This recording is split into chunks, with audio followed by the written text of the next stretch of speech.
my email that a student here in the front has been nice enough to be editing these videos and putting them up really quickly, so they're up, and I think it'll become helpful to you as you start reviewing this stuff for the exams. And it's nice to have that luxury of being able to refer to the recording if you choose to do so. All right, so we've got 3 more chapters to do, and they're long chapters. I'm sure you realize that from your reading. There are lots of cases. They're interesting chapters, so no time to waste. Let's get started. Chapter 6 is the second half of the torts chapter. Last class we did 2 types of torts. We did intentional torts and we did non-intentional torts or unintentional torts, also known as negligence. And then we introduced the concept of strict liability, which is this notion that certain harm caused by dangerous activities are going to make the defendant strictly liable under the law. And we saw that those could be things like when someone engages in lawful behavior, but it is still inherently dangerous, such that we want there to be someone who is held accountable for something going wrong if the plaintiff suffers injuries. And that's why the notion of strict liability really came about. What's really interesting is how strict liability gets transferred over to product liability. So someone is using a product, a consumer product, gets injured and is able to get recovery, as we'll see in a minute, by simply being able to sue someone for those injuries under the notion of strict liability. So let's see how product liability came about. So first of all, what is product liability? Well, it's a product, and the question is, well, what kind of a product? And here what we're really talking about are consumer products, right? So items that consumers purchase, whether it's a car, whether it's a home appliance, whether it's a lawnmower, whatever the case might be, a product that could make the manufacturer liable, that could make the seller liable, as we'll see, that could make the designer liable, the wholesaler liable. Anyone in that chain of distribution that has something to do with that product coming to the market could conceivably be liable for what? For injuries caused by, and the product has to be defective in some way. So it's not a product that wasn't in some fashion defective, but as we'll see, there are different ways in which we could see a defect. It could be design, it could be manufacture, we'll see that in a minute, but that's really what the concept of product liability is all about. And if we apply strict liability, meaning that anyone in the chain of distribution is liable for injuries caused by a defective product, then what can the plaintiff expect to recover? And remember what torts are. Torts are private wrongs in which private parties sue each other. So a private plaintiff can recover damages, usually compensation, monetary damages, but it could also be punitive damages. And if you recall back to the last class, we talked about punitive damages being something that are over and beyond the amount of actual damages that a plaintiff suffers, and they're granted by a court typically when the circumstances call for that. In this case, for example, it could be that the defendant's conduct was reckless. It was almost rising to intentional. What if a company knew that the product that they're putting out there could potentially cause an injury to someone, and they choose not to fix it because it would be too expensive, it's already on the market, to change a little design would cost a lot because we produce so many of these things, and really, what's the likelihood of an injury? 1%, 0.5%, and they decide not to do something about that. And we've seen cases like that, quite frankly. We've seen that with Firestone tires. We've seen that with sort of these big manufacturers that sort of made a judgment call. Is it worth it? Is it not worth it? Well, that kind of a thing, if it's sort of shown to be the case, could potentially lead a court to say, well, that's punitive. That's something that could have saved a life or 2 lives or 3 lives, and how do you measure lives, versus millions of dollars that it might call in a recall or whatever the case might be. So again, it's monetary damages that we're typically seeking in a tort lawsuit. And let's do a little bit of history. Strict liability and product liability didn't just happen from the get-go. It used to be that it took a plaintiff to perhaps, before strict liability was adopted by the courts as saying, well, if there's a defective product, a plaintiff can simply recover by proving that there was a defective product and getting, compensation for those injuries, used to be that, you looked at the other theories of courts to recover in those cases. For example, let's look at negligence, right? Remember what negligence requires. Negligence is someone doing something negligently, meaning not intentionally, but their negligent behavior causes an injury, right? So it requires a defendant to be at fault for causing the plaintiff's injuries. But here's the thing. The plaintiff has to prove the elements of negligence. And if you think back to the last class, that means you have to show first that there was a duty of care, that the defendant breached that duty of care, that led to injuries, and that there was causation, that it was the defendant's behavior or actions that caused the plaintiff's injury. That's that causation element. And essentially with negligence, only a party that was actually negligent is going to be liable to the plaintiff. So if I buy a product and get injured, how do I know? I mean, if the onus is on me, the plaintiff, to figure out, well, I know there's a breach of duty because someone must have owed me a duty to not have me injured by this product. I know I have an injury, and I know the product caused it, but how do I know? Was it the design? Was it the manufacturer? Was it the fact that someone didn't package this correctly? And so was it that someone didn't warn me? How do I know? So negligence really isn't something that is easy for a plaintiff to recover under when we have product liability. And we know that negligence, as I said, could be any number of these things. Assembly of a product, design of a product. Was it simple inspection or testing, something that should have been detected during that phase? Was it packaging? Was it failure to warn? I, as a plaintiff, may not know that. All I know is that the blade went haywire and it caused me injury. I don't know where it happened down this chain of actually assembling and distributing this product. So there are limitations to negligence. And you might say, well, then why not sue under a different tort? Why not have it be one of those intentional torts? Why not say, for example, that the defendant misrepresented their product? Couldn't that be a basis for tort liability instead of going to product liability? So for example, you could say, well, the seller, and could be some, if you're leasing a product, it could be a lessor, but the seller fraudulently misrepresented the quality of a product. I mean, this vehicle is safe for driving. This vehicle can do X, Y, and Z.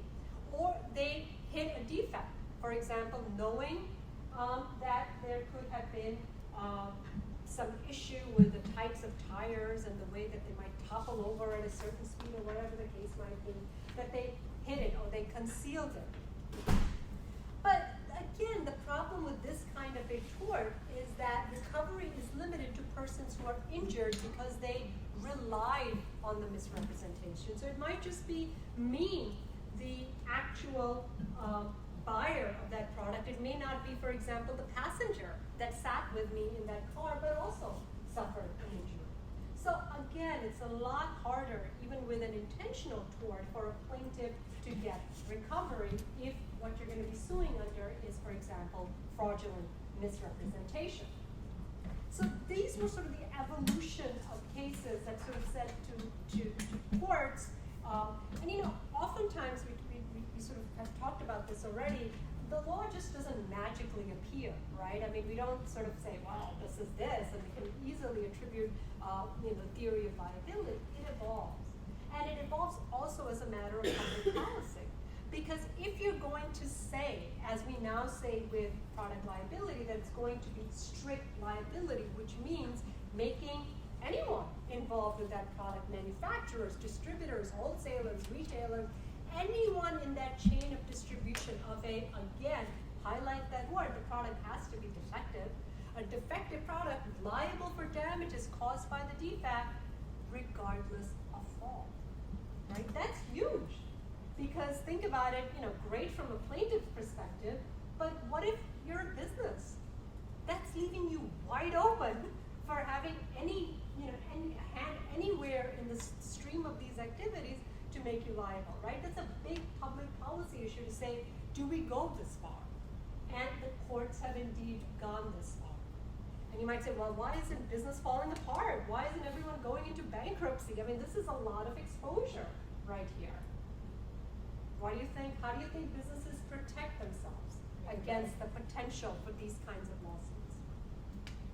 Make a better product.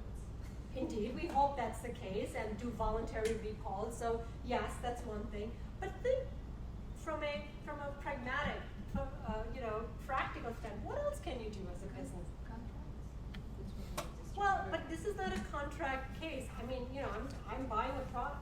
I get injured, I'm going to be able to sue. No. So I can't really limit my liability that way. Like if you're a distributor, you can sign a contract with the manufacturer, and in case they Okay. supply a defective product for you, so you can sue them. Right. Okay. So one of the things that's being suggested is, well, what if I, as a distributor, say, well, I didn't really have much to do with it. I'm just moving the product from point A to point B. What if I were to sign a contractual base where I would be indemnified, or I possibly? But that's a very good point, and it leads me to kind of say something that I was saving for later, which is, but that may just protect me against the actual person that may be at fault. But a third-party plaintiff can sue anyone, right? So it hasn't fully guarded me from a lawsuit. What were you going to say? I was going to say, maybe a warning label. Sure, you could, but the courts have said you can't, yes, you can, but what if the warning is inadequate? Think about it, you're missing something basic. How do any of us protect ourselves against a risk of loss? What do we do? What do we buy? Insurance? Absolutely. You insure against the risk. That's exactly right. And indeed, that's how, it's built into the cost of the product. I mean, everyone has adequate insurance to guard, So that's sort of the public policy. Again, there's no perfect answer here, but the public policy reasoning by the courts was it is better for plaintiffs that buy consumer goods to know that they don't have to rely on negligence and misrepresent. Those theories fall short. We're going to adopt strict liability, and businesses will adapt, and indeed they have, through being able to have adequate insurance to guard against these huge lawsuits. And we've seen for example, car manufacturers have been through this and been sued and have been able to survive. Yes, it hurts their reputation and all of that, but it doesn't bankrupt a company to pay out these huge settlements, because there is a pot of money that is, the insurance company taking on that risk and legitimately paying out those claims, and business sort of continues as usual. So what is strict liability again? It's liability without fault. The distributor may not be at fault at all, but that's not the point. The point is a third-party plaintiff is able to sue one of these defendants without having to show that they breached a duty of care. They can be found strictly liable, even if they did everything, honestly, that they could have or should have. Who is not covered under the strict liability standard? Casual sales by non-merchants, which means what? Well, we'll talk in business law too when some of you hopefully will go on to take the Uniform Commercial Code, where we talk about merchants versus non-merchants in commercial law. But the term merchant essentially means someone who is in the business of selling something. For example, I sell you a used car. I'm not in the business of selling cars. I just, as a casual sale, am selling my used car. Am I strictly liable? Absolutely not, right? So, there is a class of defendants that's not covered, and those are people that are not in the business of doing whatever it is with respect to a product. And again, it applies only to products. It doesn't apply to services, right? So selling someone's services, fixing a product is not covered, but the actual product is covered. And here's another sort of a concept that's borrowed from the Uniform Commercial Code, which we cover next semester, which is, what if you have a mixed transaction? What if you're buying a product, but part of the sale is also servicing that product, right? So what if I buy, I'm giving you an example, I buy a piece of machinery, okay? And,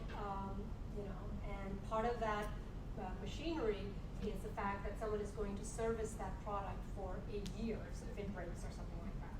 And let's say, obviously we know that no one gives anything for free, and let's say, I'm making up a number, let's say I paid $10,000 for this piece of machinery, but the seller basically is building in $500 as the cost, legitimate cost of what it would take to service that product for a year, to come in and change a part or do something like that. And the question is, does strict liability apply to that kind of a sale? Because we said that strict liability only applies to product, it doesn't apply to services. Does the fact that the sale has a small component of service somehow take it out of strict liability? Well, the law says basically, what is the dominant element in a hybrid transaction? And it's hybrid, right? Because it's not a pure sale of products, it is a hybrid sale, meaning it involves both the sale of product and sale of services. But what is the dominant element here, right? If $10,000 is the price of the total price of this product and sale, but only $500, a small amount, is attributable to service, then strict liability would apply to that transaction. Everyone understand that concept? Okay, so now that we've established that the law of the land, the courts will follow the precedent of strict liability when it comes to a defective product. Again, what does that mean? It means that,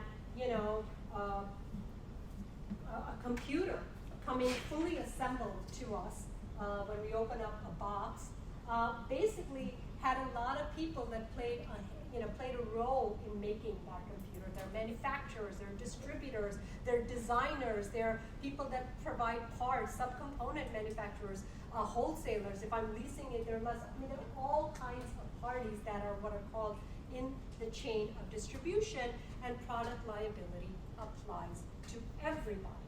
And you might say, and you raised a very good point, which is like, what if I get sued as a distributor? The law says the plaintiff can sue anybody, right? But what if you actually signed something? Or what if, even if you didn't, but it's clear that the fault actually was in the design of the product. Someone didn't put a safety valve where it should have gone. You might be liable through your insurance company to pay out a large judgment, but the distributor can still go back and sue the actual party that was at fault. And that happens. But the point here is that with strict liability is that plaintiffs, you and I, should not have to worry about who's actually at fault. We can sue anybody. They, meaning business, has the ability, has the sophistication, frankly, to be able to sort this out on their own. Yes? Did you say that it's required for the plaintiff to prove that the defendant was, at fault? So that if you No, that the distributor was at fault, and then they in turn go and sue the well, that was, I think what you're remembering our earlier slides. If you have negligence or if you have misrepresentation, that's when you have to prove. Product liability takes all of that out. And so all the plaintiff has to prove is a defective product. So let's keep those concepts straight, because strict liability is by definition liability without fault.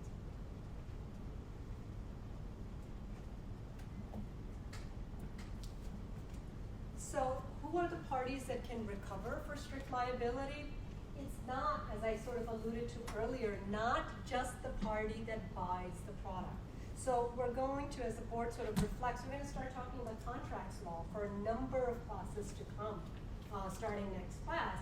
But let me just introduce one of the concepts, something called privity of contract.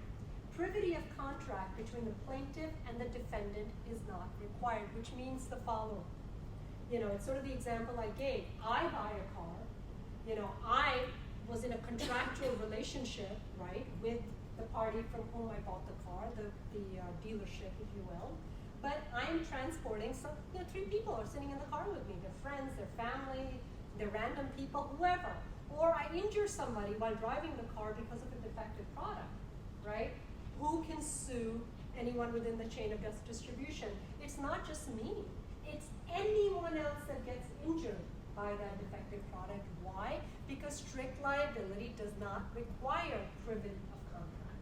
It doesn't matter that I had no relationship with anyone in the chain of distribution. The fact is I was caught up in an event that led to an injury based on a defective product, and as a result, I have the ability, I'm a proper plaintiff who can also sue.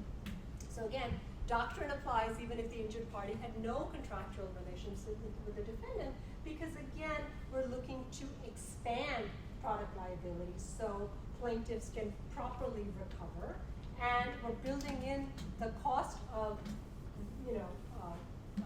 insuring for that liability into the cost of making the product.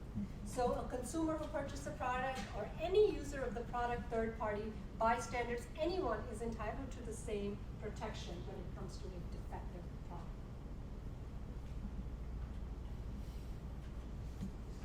And what are the damages? Remember, it's not a criminal case. It is possible that there could be a separate criminal case as a result of a defendant acting in a criminal manner, but we're still talking only tort law.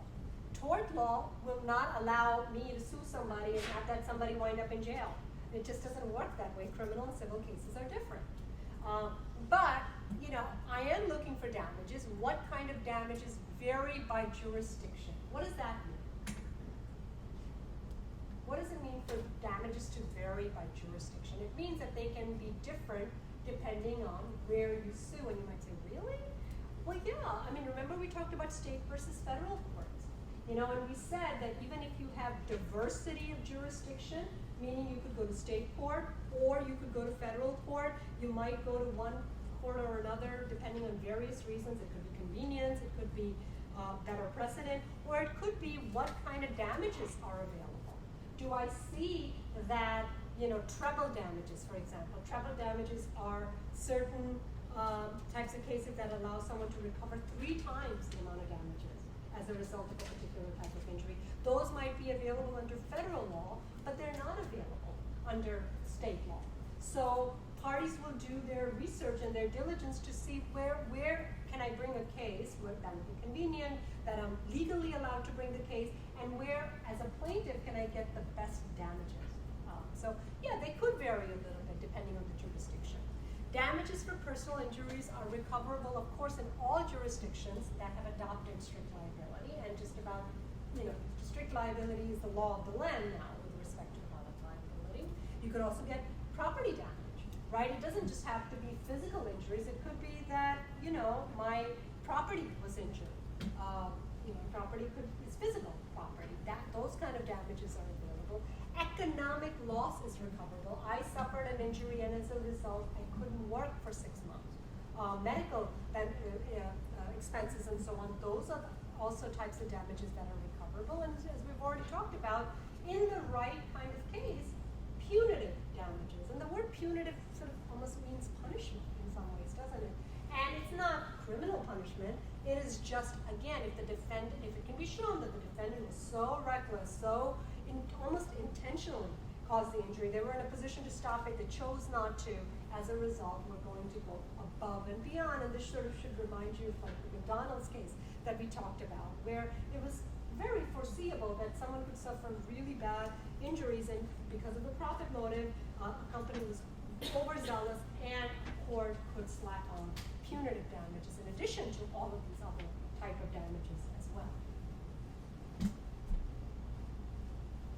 So now let's come back to the concept of a defect, right? Strict liability only applies if a plaintiff can prove that the product had a defect. And what do we mean by a defective product?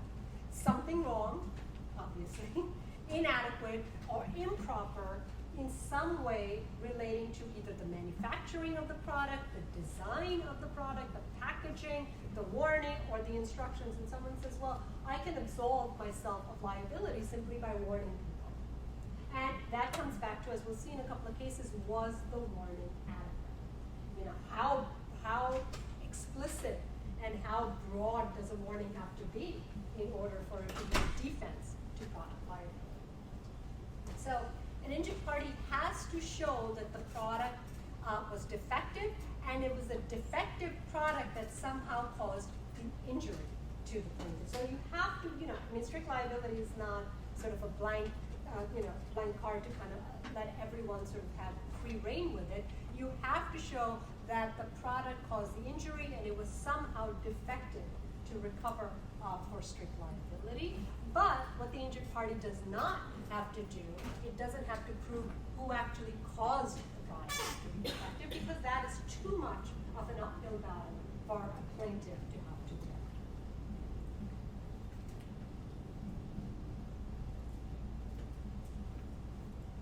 And again, we'll talk a little bit about what it means to have a defect in manufacturing, design, packaging, warning, instructions. Let's explore that a little bit.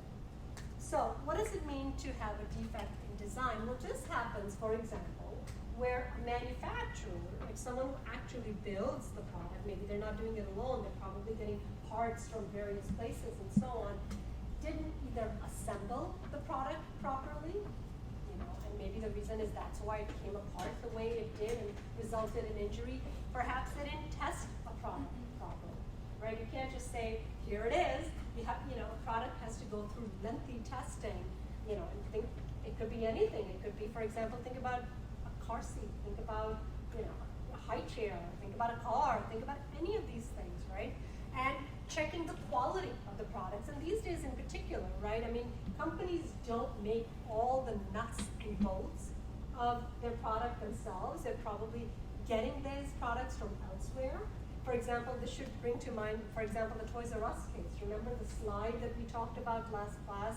Toys R Us is just selling a product without doing their due diligence, without figuring things out. Well, what if you apply that thinking here? What if I said, well, I need to, make a car, but I'm going to get the parts from country X or country Y. I'm sure they did a good job, right? Without really looking to see, are these parts adequate?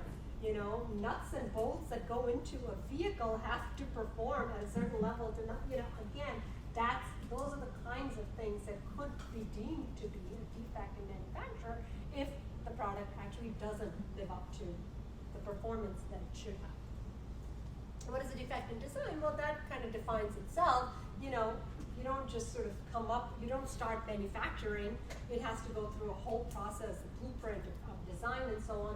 And sometimes the fault is not in how you put it together, the fault is how from the get-go it was designed, right? So any of these things could be the reason why the product is defective. Oh, this was probably not the best case to talk about, but without going into gory details, this was a Coca-Cola company case. Again, a case we see is a state court case, right? Supreme Court of Nevada. Was there a defect in the manufacture of the squirt bottle that caused the plaintiff's injury? So, without being gross here, someone is working, they need a soft drink. They go to a vending machine. I'm sure some of you will visit a vending machine during break today. Let this case not stop you from doing that. Maybe it will stop some of you from doing that, because basically someone got a soft drink, drank it, and got really sick. And they were able to look at the contents of the bottle, and without being gross, it contained a dead rodent and things associated with a dead animal. Okay, so that's the reason for the injury. And the question is, well, how the heck did it get there? Somebody somewhere was responsible for causing this. We don't know whether it was a bottling company, whether it was a soft drink company that actually, whatever, it caused, physical injury to this individual. And the question is, was there a defect? And the court was very easily able to say, absolutely, absolutely. So, a defect in a product could be something like this as well, where, again, what kind of damages? Maybe there were not, I don't know if the case involved, reckless disregard, or there probably was no intention to do this. It just happened in a factory somewhere that was was not supervised. Maybe it was a bottling company that's shipping out bottles without looking to see, is there anything in there? I mean, these bottles have been in a warehouse before you fill it up with a product. Wash it, take a look, but it didn't, and it led to a lawsuit against the bottling company for which the plaintiff was able to recover damages. Not surprising, but still pretty disgusting. All right, let's talk about design a little bit more. And it's worth sort of just talking about, well, wouldn't everyone, a consumer want to have the best product, the safest product ever, right?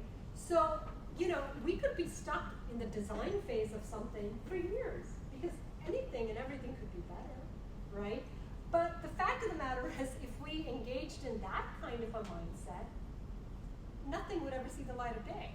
I mean, at some point, you have to be practical about these things. So there is a notion called the risk utility analysis, which is basically balancing at it, which requires the courts to consider, you know, I mean, hindsight is 20/20, but let's put ourselves in the minds of people. Let's say people have good intentions. Way back when, what was the gravity of the danger posed by the design? Meaning, you know, how likely, not so much likely, but how much damage could potentially be expected from the design of this product? What was the likelihood that injury could occur? And, you know, could the product have been made any safer? Was that even possible? Or what was the cost of making it super safe? And, you know, what is the product? You know, what is the social utility of the product? Is it a car? We need cars to get from place A to place B. And it's true that we can go back to riding a horse and buggy for however long until somebody comes up with the world's safest car.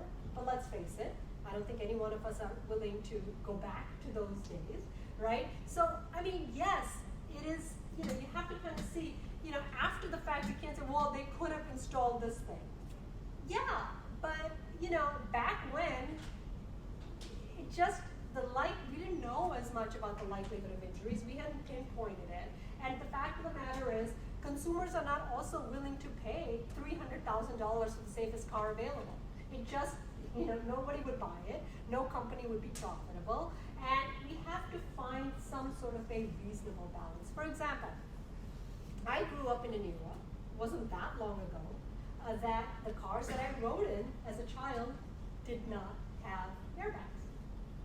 And we all know that airbags save lives, right? I mean, there are no cars today that at least won't have a driver's side airbag. So, you know, what if there's a car from 1985 still out there? And it probably is, a well-maintained 19 car that doesn't have an airbag. You know, are we going to be able to sue the manufacturer if today that car is involved in an auto accident where it would have been great if, you know, and, you know, if there would have been, so, I mean, honestly, we evolved towards airbags, for example. We evolved towards even side airbags and so on because we saw over time that A, they save lives, and B, that they could be now mass-produced and still be put into cars at a reasonable enough price that, you know, consumers are willing to pay for it and it makes sense all around. So you have to take those things into consideration.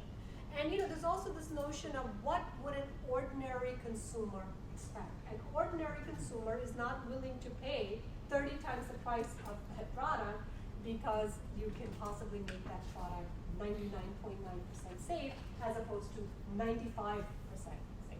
So there is a practical element to all of this. And I think I already stole my thunder here on the crash worthiness doctrine, which is this notion that became clear that oftentimes when you have a car accident and someone hits somebody, the injuries are not necessarily caused by the impact, by the car hitting. It's actually the fact that you hit the steering wheel or you hit the windshield or something like that. It's actually stuff within your own car that causes the injury, and hence the invention of the airbag, which honestly saves a ton of lives, right? So, but all of this evolved over time, and, you know, product manufacturers, designers have kept up with that technology and over time introduced it in a fashion that really was guided by this sort of risk-utility analysis.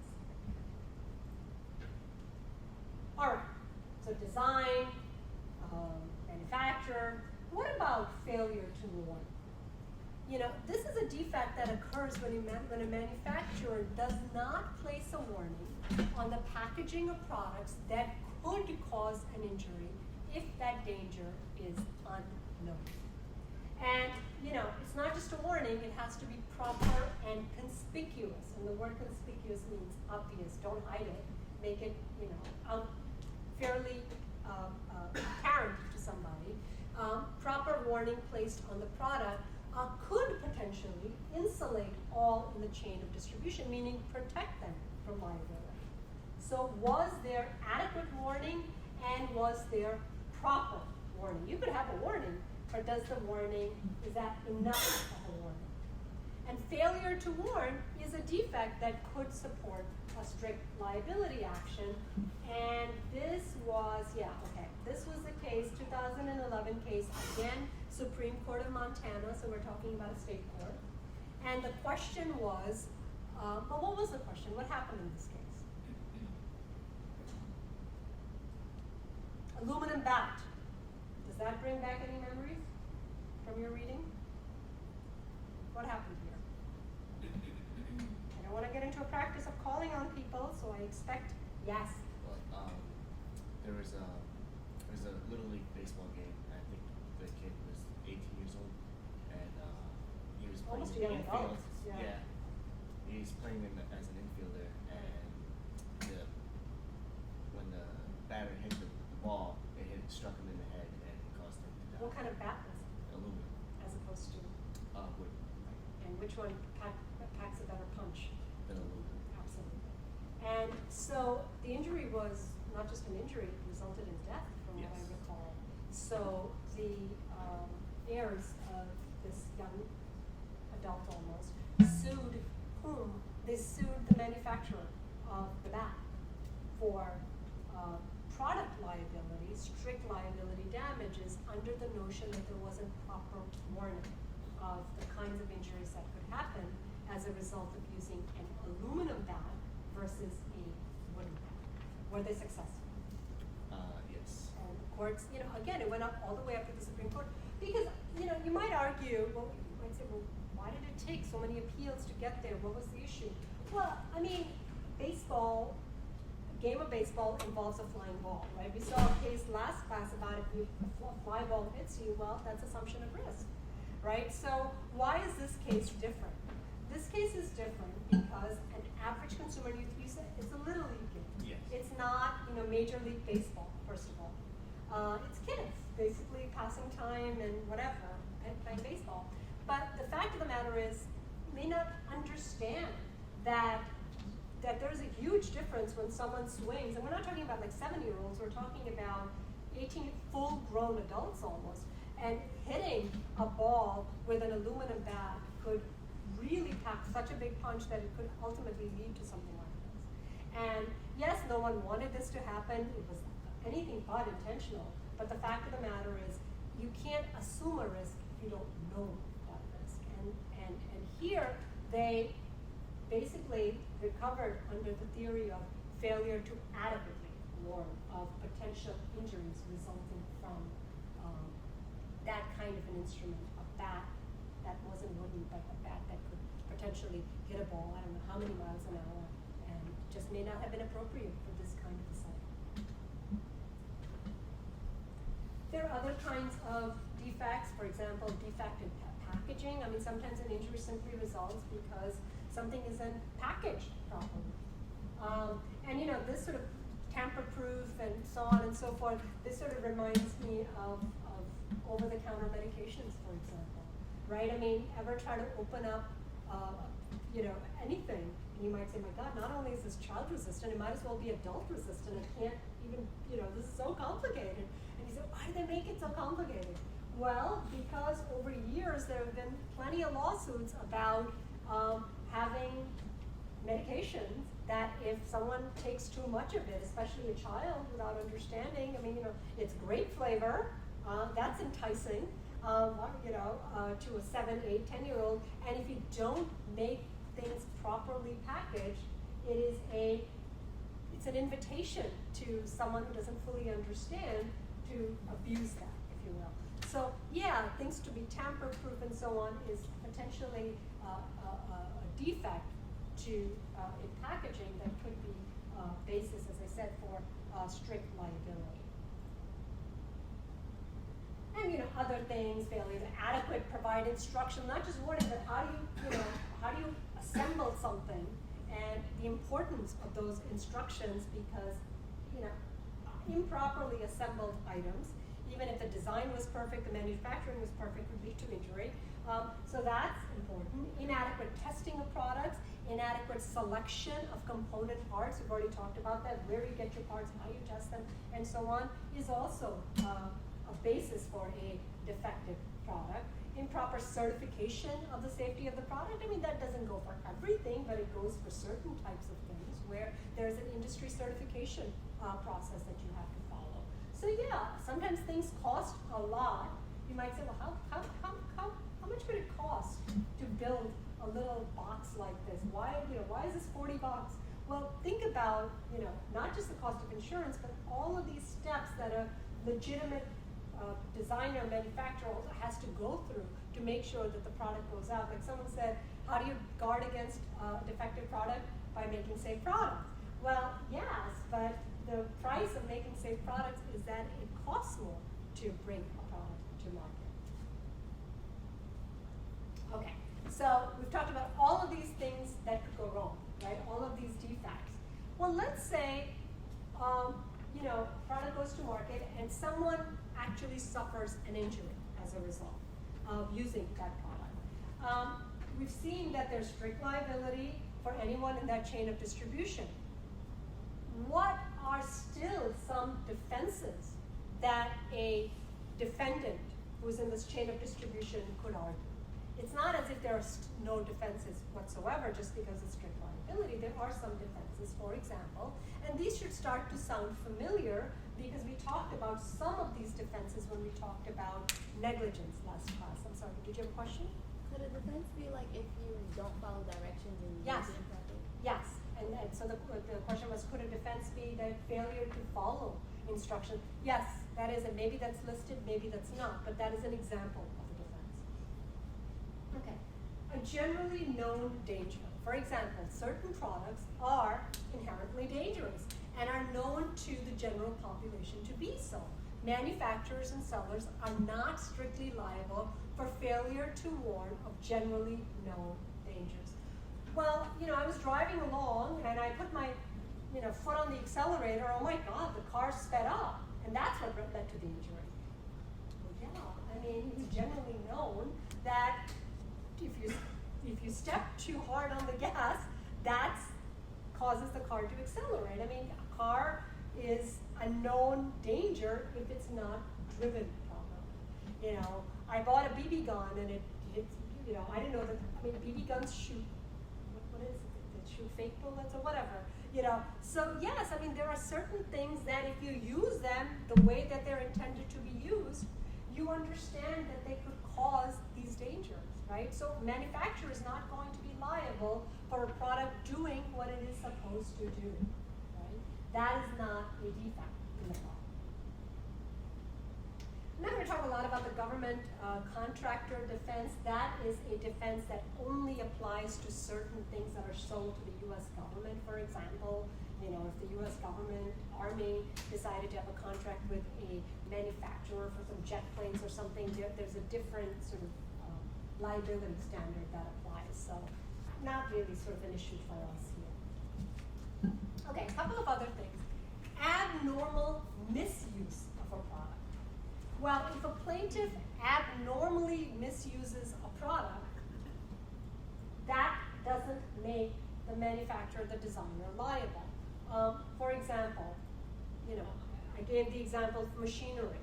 I buy machinery to haul dirt out of whatever. And it's clear, and this sort of goes to your question, you were told that it could only haul 100 pounds at a time.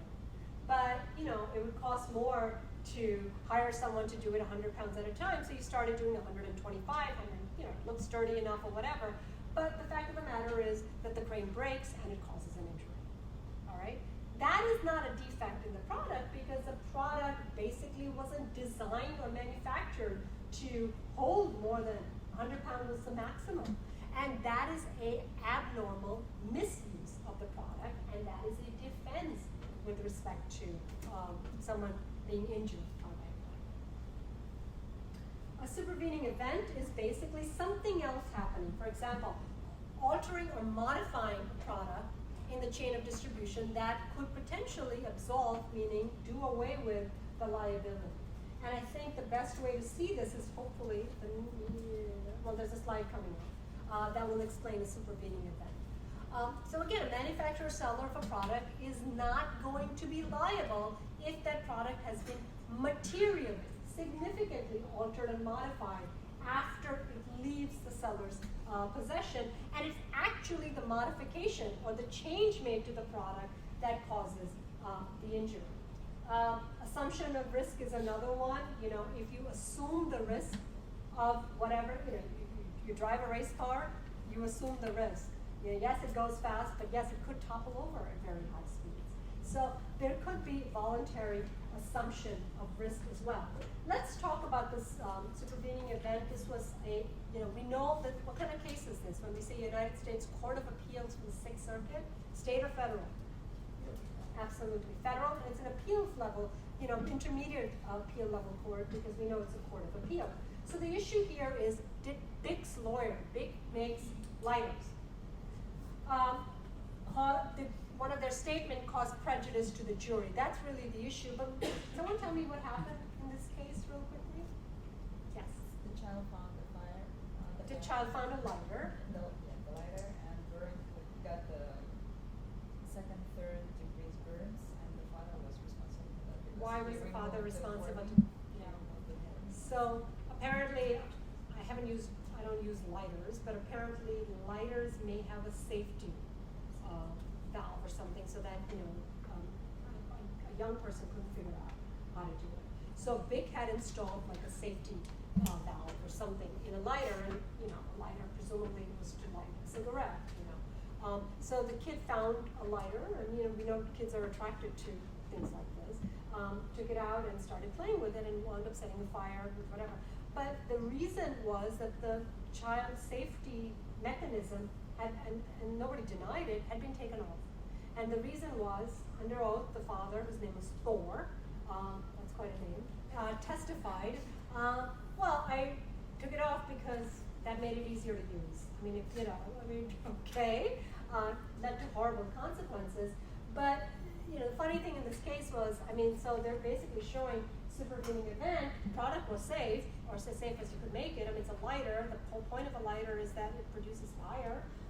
But the manufacturer had gone, the designers had gone as far as to install a safety mechanism for children, but the father removed it. But in closing arguments, you know, the lawyer for the company made a statement like, do you remember? They made a statement like, well, you know, the product was safe enough, but I guess we could never make it Thor-proof, you know. And so the case was decided in favor of BIC, but losing